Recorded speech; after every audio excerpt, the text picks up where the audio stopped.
Welcome to a quick game mechanic overview of the prototype version of the board game Overload. This video is for promotional purposes, only providing a brief look at the game mechanics.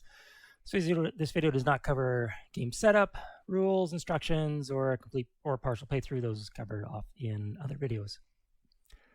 So Overload was initially inspired by classic games like Pandemic or more modern games like Horrified, but with a deck builder twist instead of choosing a 4 actions and play. The premise of Overload is based on a steampunk city of Copperhaven where mechanical steambots tirelessly perform the city maintenance. And as with any good story of good and evil, a Havoc aversion Terratoid robot, which is Hater, Haterbot has been released on the city, and the city of Copperhaven requires the steam stabilizers to keep the steam pressure stable, but now with the steam stabilizer destroyed, steam pressure will keep increasing, eventually leading to an overload. And Hater will roam the city bursting pipes, so you play cooperatively to maintain all the steam paths and rebuild the steam stabilizers, which is your win condition, while controlling pressure and protecting the city population. The game is played over a fixed number of turns, to which the active player will perform 4 steps. One is reveal Hater's objectives. 2, play Steambot actions. These are your action cards. 3, execute Hater's objectives. And then number 4 is, as a group, check the board for steam paths. There are 2 really interesting game mechanics at work in Overload. The first is involved in keeping the city protected by maintaining the steam paths. And this is done by card repair actions to place steam markers on burst pipes. And as a group, you can plan and discuss how to keep these locations connected, and these are called steam paths. There are negative implications on if a location is not connected via these steam paths. And there are 3 main steam engines in each of the city maps, which provide steam power to all the other city locations. And at the start of the game, there will be a set of steam markers removed, and as the game progresses in each one of the phases, and phase 3 actually, and when we execute Hater's objectives, Hater will move around and remove additional steam markers and will continue to burst pipes.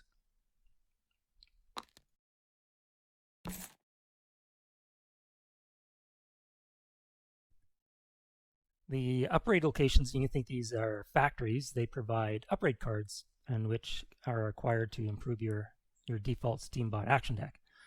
These cards are only available if the location, the upgrade location, is connected to a steam engine via these steam paths.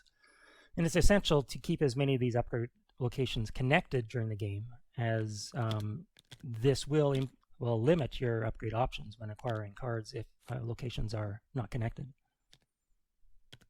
Population centers are also very important and must always have a connection to a steam engine, or populational loss occurs at the end of each turn. Population centers can become quarantined when all population is lost at each location. And losing too much population is a game end condition, resulting in a loss. The steam stabilizers, these host the stabilizer tokens, which must be rebuilt to win the game. And this is a 2-part process. This is done by placing the upgraded reinforced orange pipes here. These are reinforced steam markers. And then actioned by using the upgraded build actions. And these actions can't be done with your starting player cards. So acquiring upgraded repair and build actions are necessary to complete these steps.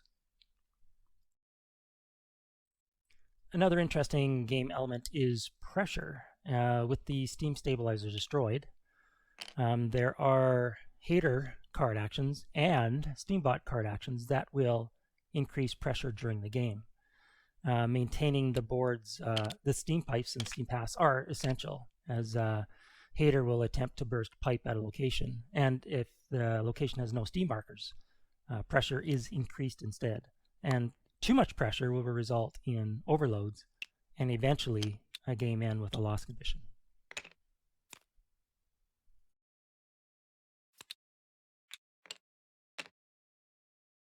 The second really interesting game mechanic features on how cards are played from your hand.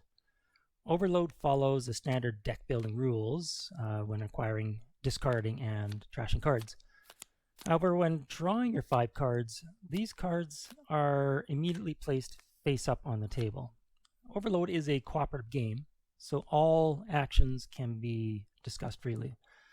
So with your cards placed face up on the table, you will place and arrange your cards to form a path for your actions. On your turn, your Steambot actions are played one at a time in sequence, and you can think about that like programming your robot. Placing and arranging your cards is a fun little mini puzzle for each player to organize and optimize their actions. And there are 2 actions present on each card, and to play an action, it must be part of an action path. And there's no limit to the number of actions that you can play on your turn. This is really just limited by the 5 cards that you are drawn and how you arrange and join your actions together. So the joined pipes that are present on your cards form an action path. And any actions that are not part of your action path cannot be played. So a key element when looking at your cards and arranging them is forfeiting cards. And what this is flipping over to use the back side of the card to use these pipes as you see on the back side, which can join card actions together from the same card or from 2 different cards. And this really is the fun challenge, call this the hook, that each player, when they draw their cards, is to rearrange, place, and optimize the cards and figure out what actions they're trying to do. They look at the game board, figure out what they want to try and achieve by the actions they have the card, and then arrange your cards in such a way that it makes sense to play the cards like maybe a repair and move, another repair, or to chain together certain actions to acquire cards. And people can perform this action on other players' turns. So when your turn is done, you can immediately draw your next 5 cards and then start planning your turn by studying your cards and then determining what you can do by arranging your cards and placing them in a certain arrangement. And when it actually comes down to my turn, then I can start playing my actions in sequence.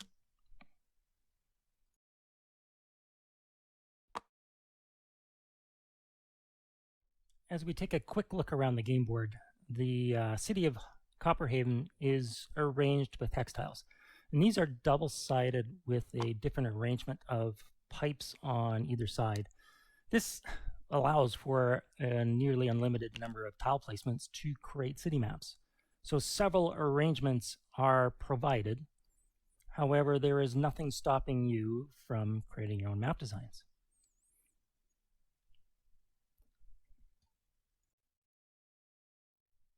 Continuing to explore the game content, a playmat could be provided with the game as we see here, but wouldn't be required for final version of the game. On the playmat, we track pressure increases. This section here is for upgrade cards. Another section for haters' objectives. Overload events, and this is what happens when pressure increases. There's stabilizer build bonus events. That's when you complete one of the game objectives by building one of the stabilizers. And the recycle deck here, which is another deck for when players trash their cards, they can pick up a recycled card, which is slightly better usually than the card that they trash. And to wrap up this video, the win condition is rebuilding the stabilizers, which can only be done by using upgraded cards and the actions on the upgraded cards. You'll be chaining acquire actions together to gain cards, repairing pipes, and keeping the steam paths connected to for locations on such as the population centers to prevent population loss. Then eventually, as you power up in the game and you've gained proper cards, is to rebuild the stabilizers as your win condition. The game loss conditions are just running out of turns, gaining too much pressure, or losing too much population.